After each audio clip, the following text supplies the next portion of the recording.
I'm Ian from Valid8, and today we're going to be talking about CBRS. We get a lot of requests for testing in that band.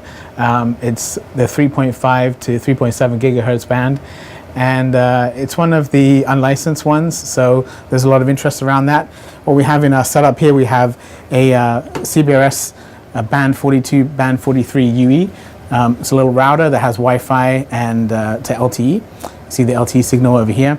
We're going to use a phone that will connect to that Wi-Fi access point once it's up and have the data going through it from there through the core. This is the Valid8 core network and eNB, and to our UI here, running that, configuring it. We're going to look at the configuration a little bit, and we also have Wireshark running just to see what's happening at the packet level for those of you who are interested.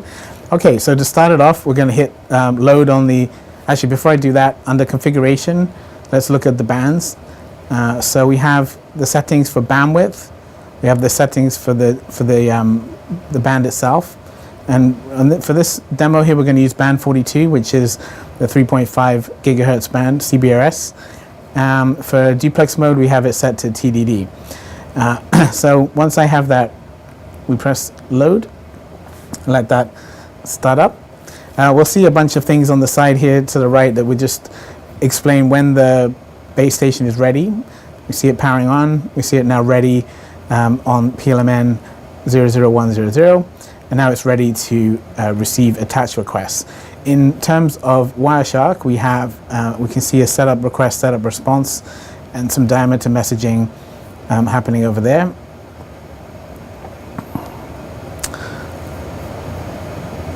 Now what we're going to do is power on the UE. There's a switch on the back of this. Power that on. It seems that the lights themselves come on, and it's a little bit hard to see what the status of it is.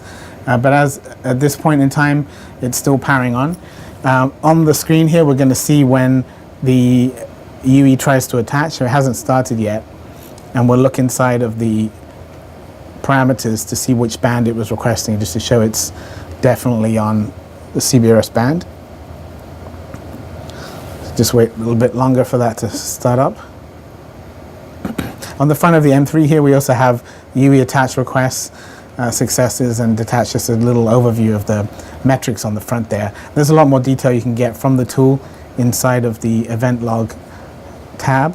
All right, here we go. So it just did the attach request. If we look in the UE capability information message, S1 message, expand that, we should be able to see the bands that it's listing. So this UE is listing band 43, band 42, and also some other capabilities as well. So those are the ones that we're looking to use in this case. We're using the band 42. What we have now is we see the UE attach request here,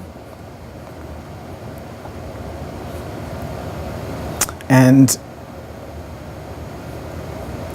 we can look inside of that message in a moment. Now, from the phone perspective, we can search for that network.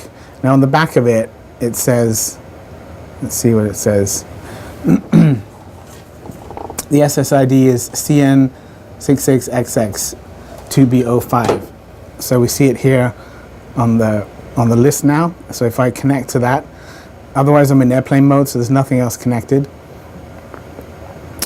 So that should now attach to that, and we should start to see the Wi-Fi signal over here with some activity. Once that, there we go, got activity on Wi-Fi. So now on the phone itself, we should be able to see some traffic browsing. Let's go to a website. Let's pick, look, it came up with a dictionary. Let's try something else, like maybe CNN or something. And there we go. So now it's browsing traffic. We can see that in the Wireshark trace as well. And that's going now from here over Wi-Fi to the UE band 42 to the Valid8 eNB and core, and then out to the internet. All right, so that's basically as straightforward as it is. There's no other real configuration that you need to do. Thank you very much.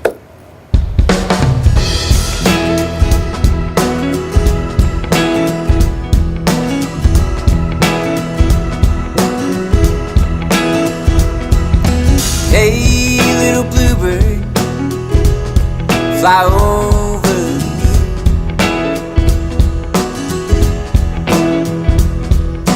Hey, little bluebird, come on down.